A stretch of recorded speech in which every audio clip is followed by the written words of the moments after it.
here we are, the miracle work today, right here. And the chapters are we doing today. So I'm happy that you're here, that you decided to join and to immerse yourself into a whole new continuum, literally, where space and time, the rules of space and time actually not are working at all. So this is the place where we go to. This is the place where miracles happen. And space that is adjusted in time and space, like it is made right. It is made right for your benefit when you ask for it. So this is in fact chapter 3, retraining the mind. And retraining the mind is an activity. It is not something that you read about and just let it happen to you. No, it is actually retraining your mind. That means some of the things that you did before, you're actually not going to do anymore. Your ways of problem solving, for instance, is something that you don't do anymore the way that you did before.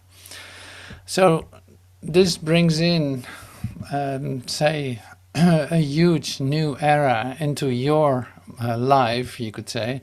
A new era in the sense of relying on the alternative. Not relying on the old, but relying on the alternative. And seeing that every situation that you're in is in fact a possibility to learn that and to help each other do so. So that's why we're here. We're trying to be helpful to one another, not confirming the old ways, but inspiring each other to the brand new alternative that is laying next to every situation that you can find yourself in. And that's exciting. That's really exciting, because then, in fact, this alternative will always point out to us the possibility of unity and the possibility of there's only one thing going on, and that is happening in your consciousness.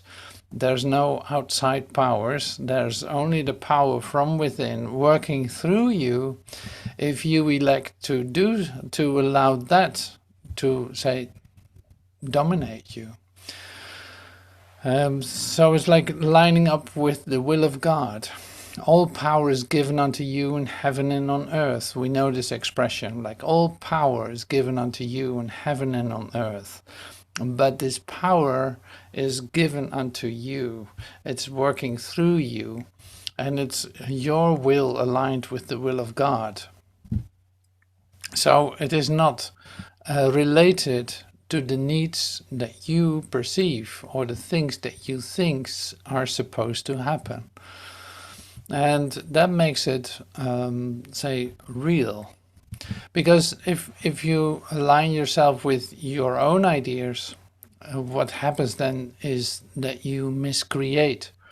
And miscreation is something that you believe in when you think it has reality, but in fact it will always bring you straight into fear and into anxiety, depression, and all this.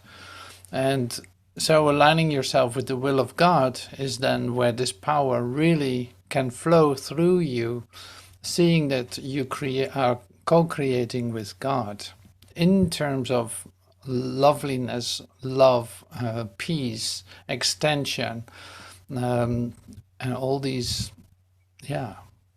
ingredients, you could say. But they're one. So you cannot distinguish one from the other. It's joy, it's happiness, it's abundance, it's, all this. So now this, in the miracle work that we're doing today, we're actually taking time to sink pretty deep into the matter. And this is necessary because we're looking at the layers in which things are occurring. So the more clarity you have on these layers, you could say, the less confusion remains. And this confusion is the part that leads to miscreation, like to misperception, to miscreation, to all that. And to know the differences in the layers or levels, you could say, is really important to be able to say, in fact, bring everything back to the space and the time in which the miracle can occur. Now that sounds pretty mysterious when I say it like this. So it's good to start with the beginning of chapter 3, and then we proceed, like special instructions.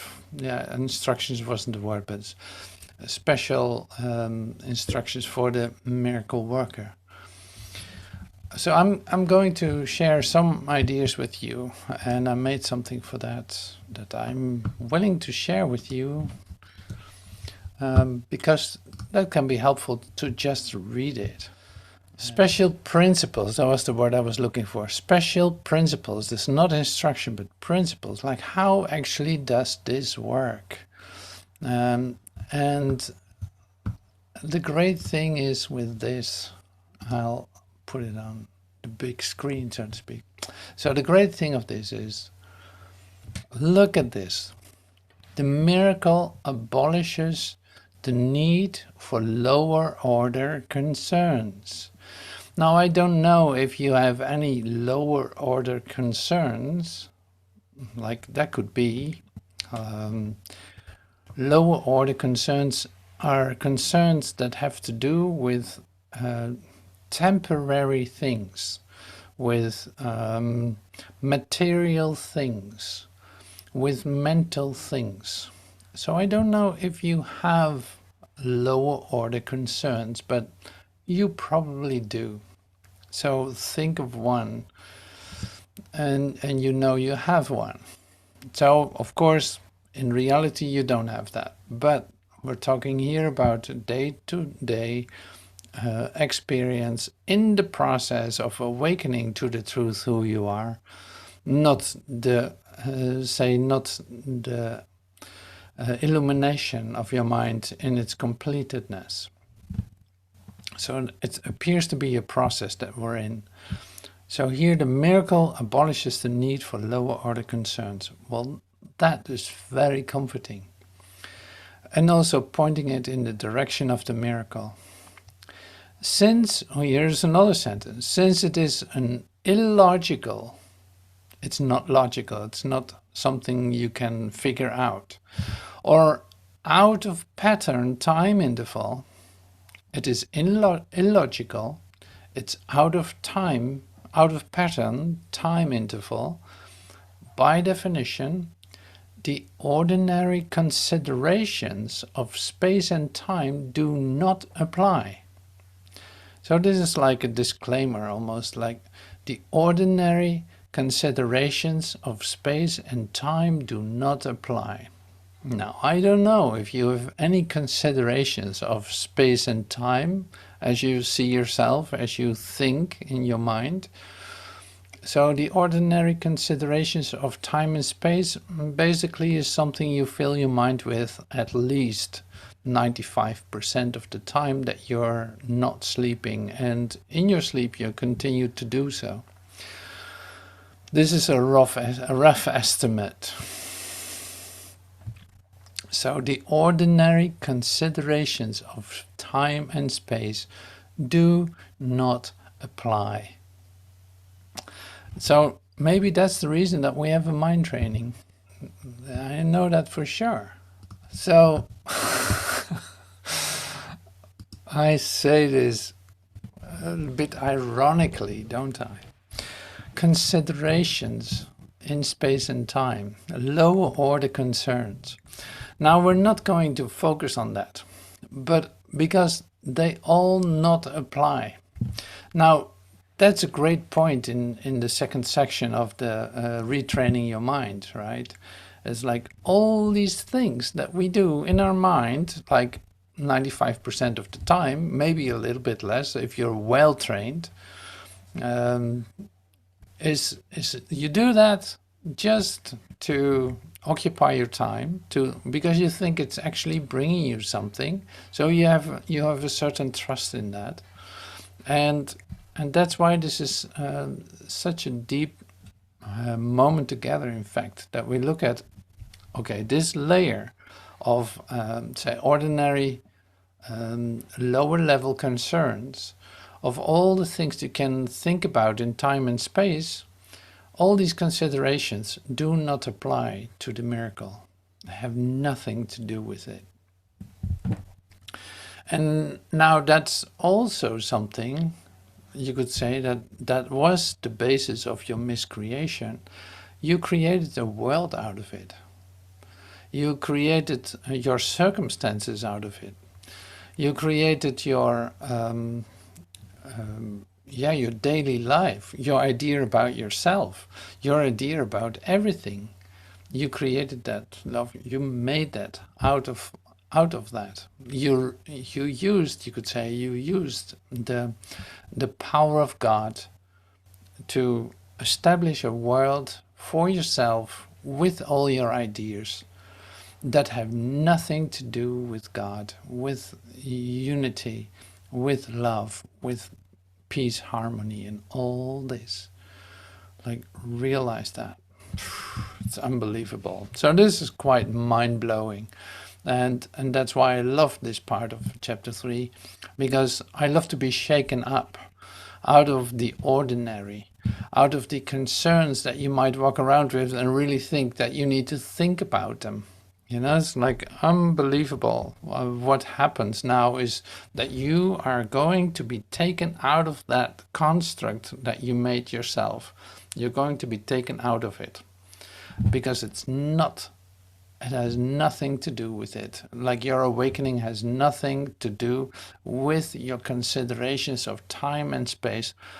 So that's why we have the mind training. Nothing I see means anything. Everything I can read a couple of say titles. Nothing I see means anything. I've given what I see all the meaning it has for me. I do not understand anything I see. These thoughts do not mean anything. I'm never upset for the reason I think. I'm upset because I see what is not there. I see only the past. My mind is preoccupied with past thoughts. I see nothing as it is now. Well, this is just a handful of those. It's like, this is what happens. Your lower order considerations about things occurring in space and time have no relationship whatsoever to the recognition of the truth of who you are. They have nothing to do, no, not even a tiny bit of a relationship to the miracle. So that's a great start for your day. That's a great start. So that was just the first sentence. So there's more. The ordinary considerations of time and space do not apply. So in other words, the mind chatter that is attracting your attention most of the day have no application to the miracle. So this is why this is so important. It's like special principles for miracle workers. And we continue. When you perform a miracle, Jesus says, I will arrange both time and space to adjust to it. When you perform a miracle, I will arrange both time and space to adjust to it. Now, when you are taken out of the, say, normal, that you call normal experience of time and space, if you are taken out of that for just a moment, you know exactly what Jesus is talking about. So when you perform a miracle, when you allow this change to occur, when you allow this alternative to come to you for just a moment, Jesus says, I will arrange both time and space to adjust to it. And so that is also not of your concern how that occurs. So that means like you've been taken out of time for just a moment. Now you come back in time, right? And everything is already arranged for you. So Jesus arranges both time and space to adjust to the miracle. And this is so lovely when you experience the miracle. It's like that is taken care of. That's what is so miraculous about it. You would not be able to think yourself into a miracle because what is happening in the miracle is not logical at all. It is an out of pattern time interval. It is an adjustment of time and space so you can experience your moment out of time. You can experience your, say, wholeness for just a moment. That is so great about this. Clear distinction between what has been created and what is being created is essential. All forms of correction or healing rest on this fundamental correction and level perception. Now, what does that mean? A level perception. Lower level concerns is everything that's ephemeral and material and has a time tag related to it. What seems to be very important, but for a very short time. Now, you need to see the difference between the lower level perception or the, say, the whole-minded perception, you could say, or the Christ vision. You will have to see the differences between that in order to allow this correction or healing to take place. If you are confused about the levels, you hang in and you keep rotating, like you keep circling around and it's not working, I don't experience it, and all this stuff that is just for you to see that you're actually, say, applying the ideas on a mental or on a physical level. And like it is related to temporal ideas and it has nothing to do with the miracle. So that's why this is being stated so clearly that you have to see that there's no relationship between the miracle and time and space, in fact. So here it says in the third bullseye, like, never confuse right with wrong-mindedness. Responding to any form of miscreation with anything except a desire to heal or a miracle is an expression of this confusion. This is also a very huge expression. Like it holds a lot of practical consequences. And I will tell you more about it. Never confuse right with wrong-mindedness. Responding to any form of miscreation with anything except a desire to heal is an expression of this confusion. So no matter what you are facing, like whether you see miscreation in the sense of you see I'll just give you a couple of examples. It's like when you watch the news and see a lot of terror happening, or when you see that a brother or someone is getting angry at you, or who knows what is going on. If your response then is anything else but the wish, say, the focus on healing, then you're in fact confirming the miscreation. So, and this is of course very important. It's like you have to stay in your right-mindedness. You have to stay open to the alternative. You have to say, let go of the lower level considerations of time and space in order to for you to experience the healing and share this as what you give to your brother. You know, that is also very important. So that is the only way for it to be healed, to become whole again. Otherwise, you stay in a loop of, in fact, miscreation. You keep repeating the same story. So, especially now then, when you think about this, it's like, are the situations that keep recurring in your mind? Are things coming back to you all the time, like as if it is almost like a habit or a pattern where you cannot get out of? Seems that you cannot get out of. Well, I can assure you that what is happening then is that you did not respond with the, say, only desire to heal. So there was a redundant, like there was still a bit of an idea in you that you needed to defend, or that you needed to attack, or that you needed to, keep it the way it is, not allowing the change. Not allowing the alternative, thinking that you can solve this, thinking that you have power yourself to solve this.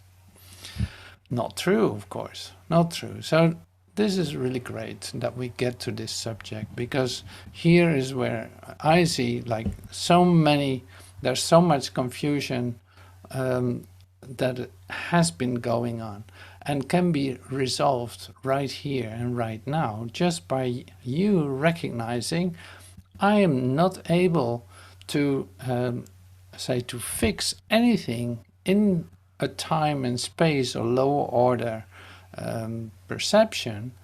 Like no matter what I see with my eyes or meet with my ideas, it has no relationship with my solution. It has no relationship with the miracle. So when I give up trying, that can be shown to me. So the healing opportunity here is like unbelievable, really unbelievable. So we so much get to the core of everyday life. Seeing everything that comes your way, you see the lower order perception, but you don't respond to it in the sense that you were used to. In order, your only response is going to be healing, nothing else. Like you literally open yourself up for the miracle. Like this cannot be it, there has to be an alternative. This cannot be it, this cannot be it. There has to be another way of looking at this. I want to forgive and see this the way it is, not the way I see it. And then you see, like in the lessons of A Course in Miracles, we practice this, especially say in the first 90 lessons, just about. It's like we practice this on a daily basis, continuously.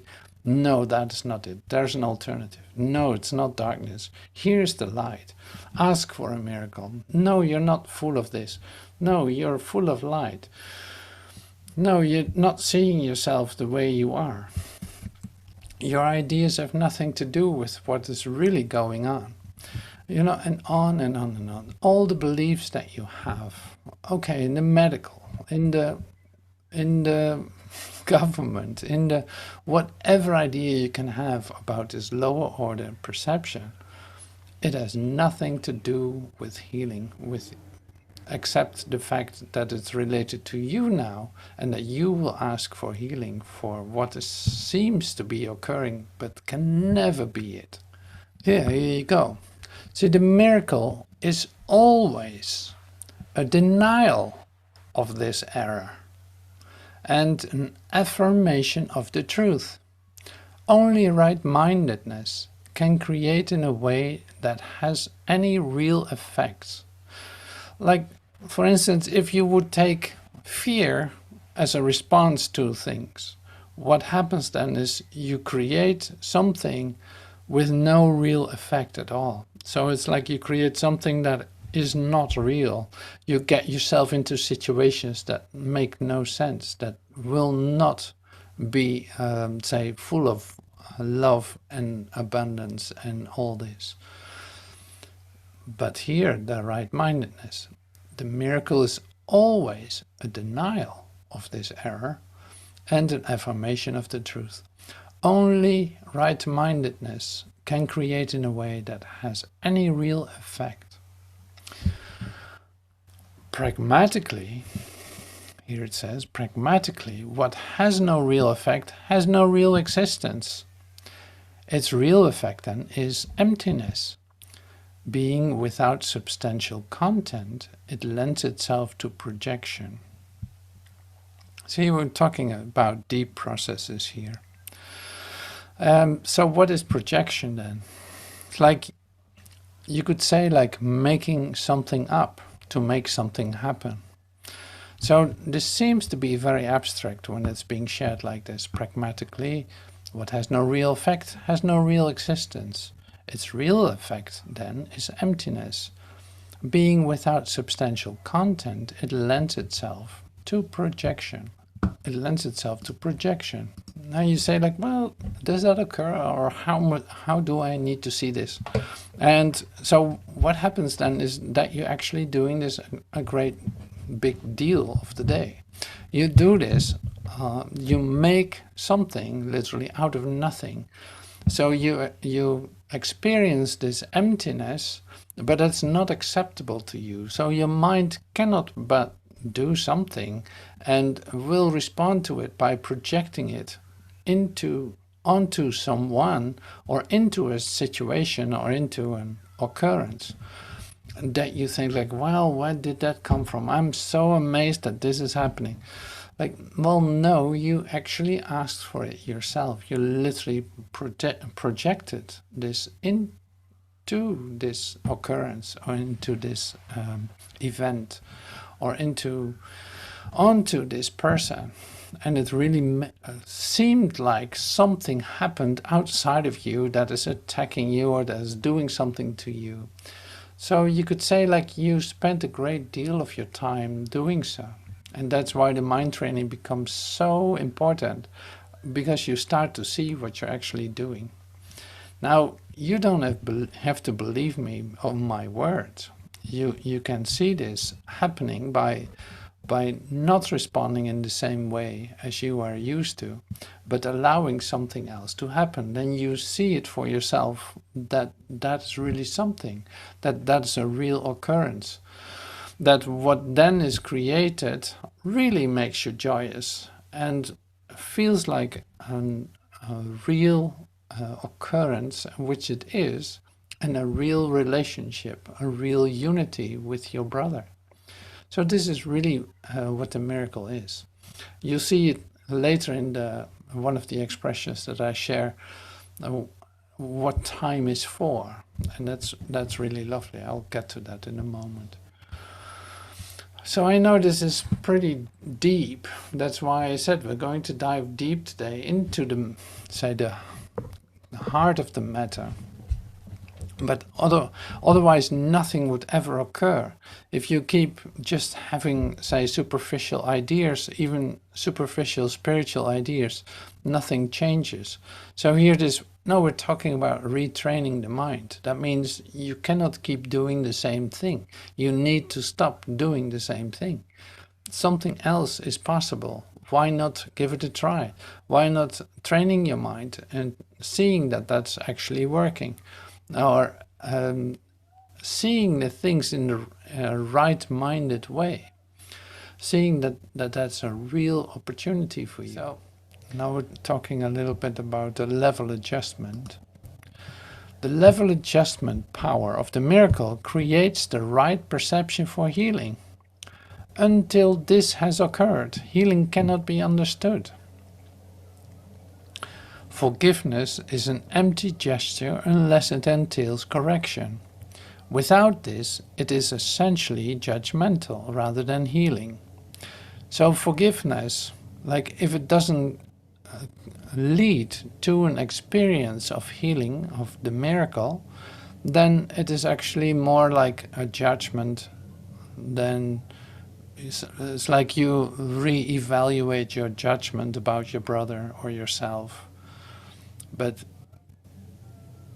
when it entails correction, when it entails healing, when you are being brought into an experience of light and love and unity, then you know something real has occurred. So here in the second bullseye thing is the level adjustment power of the miracle creates the right perception for healing. Until this has occurred, healing cannot be understood. Like it doesn't make any sense if you don't experience this. So the level adjustment power of the miracle creates the right perception for healing. So what is this level adjustment then? And that's what you ask. It's like, how can a miracle adjust the level? And this is something that we said in the beginning too. It's like the thing that happens is you, in fact, are being brought to the moment where you can say, where you feel the love for your brother and that you want to give that. In the recognition of your oneness with God. I cannot explain it much better. But what happens then, like if you become vulnerable, if you become defenseless, this opens, in fact, the gate to that. It's like Jesus says, I will adjust time and space for you. Suddenly it's like, time and space collapse. There's only this moment that you share in your recognition of your love for your father and for your brother at the same time. It's like this commandment comes back. Love God with all of your heart, with all of your soul, all of your mind, and your brother as yourself. So that's really the occurrence of the miracle. It's like if you allow that to occur, for just this moment, time and space are being adjusted. Literally, it all comes down to right here, right now, but not in the way that you can think of it, because it is illogical. It's not logical. So don't even try to do that, to hold it here in your considerations about it. No, allow this miracle to occur first. Then it will make total sense what healing is. Then it will make total sense that we are connected in a way that that is spiritual, that is inspired, that is not of your doing, that has nothing to do with your ideas about it, that has nothing to do with your ideas about anything. You know, that's where it takes place, and that's where the healing takes place, and where it makes total sense. So yeah, it's really beautiful to see this. I really love this. So for me, it's like an incredible pleasure to teach this or to express this. So great, I love it. So then this makes sense too. Forgiveness is an empty gesture unless it entails correction, like the correction of time and space into an adjustment, like into an experience of love and light in relationship with God and your brother. Without this, it is essentially judgmental. It stays on the mental sphere and is talking about forgiving things that that have happened or stuff like that. Miraculous forgiveness is only correction. It has no element of judgment in it at all. Father, forgive them, for they know not what they do. You know, when Jesus said this, like when he was attacked or whatever, in his crucifixion, you could say, Father, forgive them, for they do not know what they do.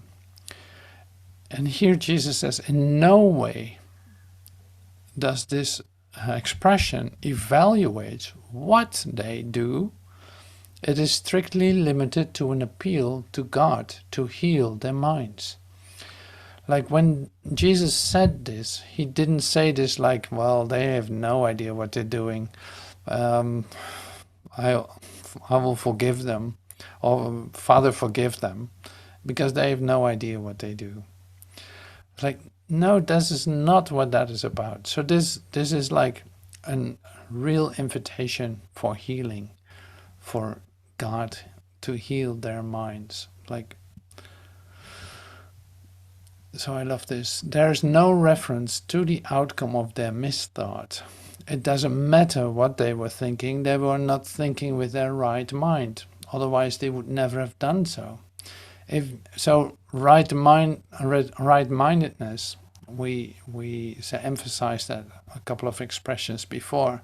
Like, this is where it comes down to. So that is like any kind of miscreation. Your response is going to be, this is a request for healing. This is a request for, say, correction in a certain sense, but not for judgment. The biblical injunction, be of one mind, is the statement for revelation readiness. My own injunction, do this in remembrance of me, is the request for cooperation in miracle workers. It should be noted that the two statements are not in the same order of reality, because the latter involves a time awareness, since memory implies recalling the past in the present. Do this in remembrance of me. So when am I supposed to do that? Huh? So it's different than be of one mind is a revelation readiness statement. Yeah, what does that mean? Time is under my direction, but timelessness belongs to God alone. Yeah, that's so great. I love this. Time is under my direction, Jesus says, but timelessness belongs to God alone. Timelessness is like you're spending time with God in timelessness. It's your oneness with God, timelessness. So, oh yeah, here it says in the second expression, in timelessness we coexist with God. In time, we exist for and with each other. We exist for and with each other for a very good reason, to allow the healing to happen to us. Okay, so this was the expression that I say, in time, this is what time is for. We exist for and with each other. And that's, it's great that it's being mentioned here too. So time is under my direction because Jesus says, I'm adjusting time and space for you. It is like a quantum moment in which time collapses into one single moment in one location, one place, and one moment in time. And that's where the miracle takes place.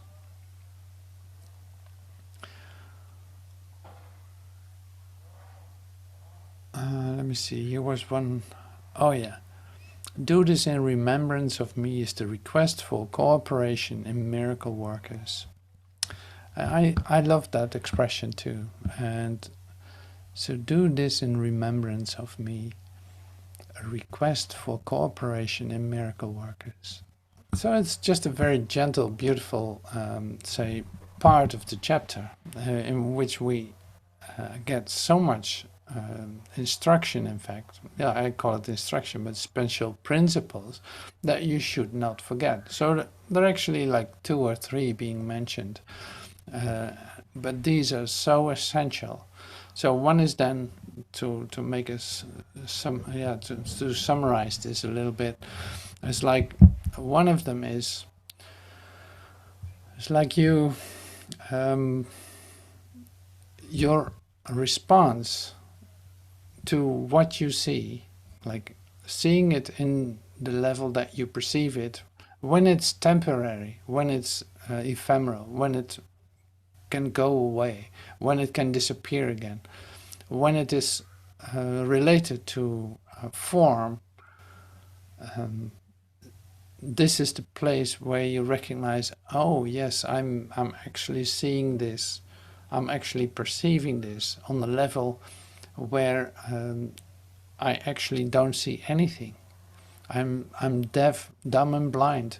I do this with my senses, like I'm deaf, dumb and blind. I'm not seeing anything. What I hear is just a bunch of abracadabra or murmurism or whatever you want to call it. It makes no sense. So it's like a miscreation. That's just one of the other statements. So my response to that is not going to be anymore to consider it, to bring it back into my experience of myself, to think it over, or to think I have to do something with it. No, all of this now I recognize as something that is only asking for healing. And so that would be the only right-minded response to any situation.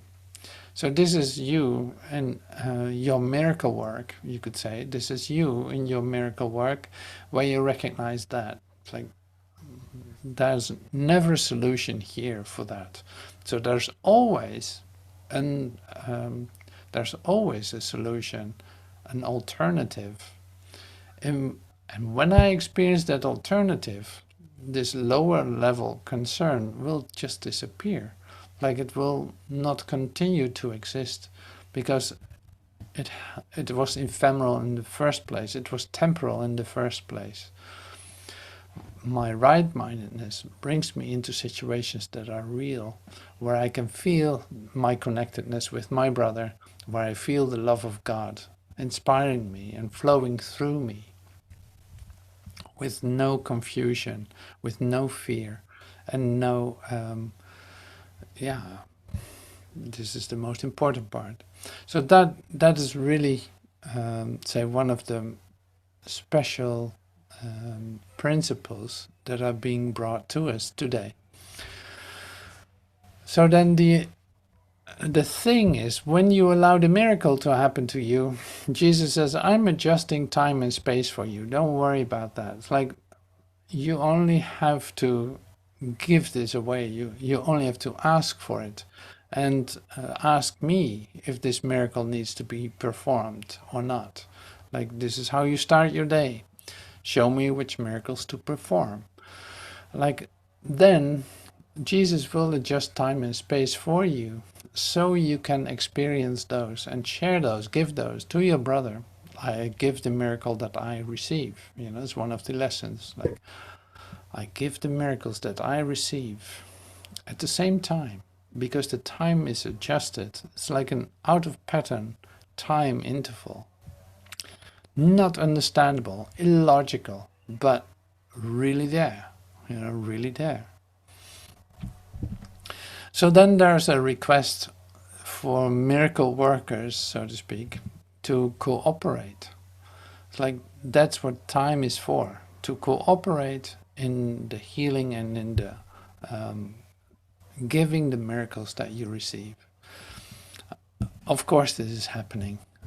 So it's like when you allow the miracle to come into your experience of yourself, you want to cooperate, because your whole desire to distantiate or to separate dissolves. Otherwise you could not experience the miracle. So when you experience the miracle, you also feel the power that is given to you to extend into eternity, to extend into where you find yourself. Not as, okay, I can use that power the way I want it, but really as an extension of the love of God. Like you would not want to touch that or adjust that. No, it's completely given and you enjoy that. All right, well, that was about what I wanted to share today about the special principles for miracle workers. So now, I always love to end with a miracle prayer because we need help in doing this. And it is so great to celebrate this, in fact, in the recognition of our love for each other and my love for you. That's why I want to, yeah, you could say, like, celebrate this with a beautiful prayer, or allowing us to go into that space where you actually see that time is adjusted for you. What I'm experiencing now has nothing to do with time at all. Like, wow, I love that.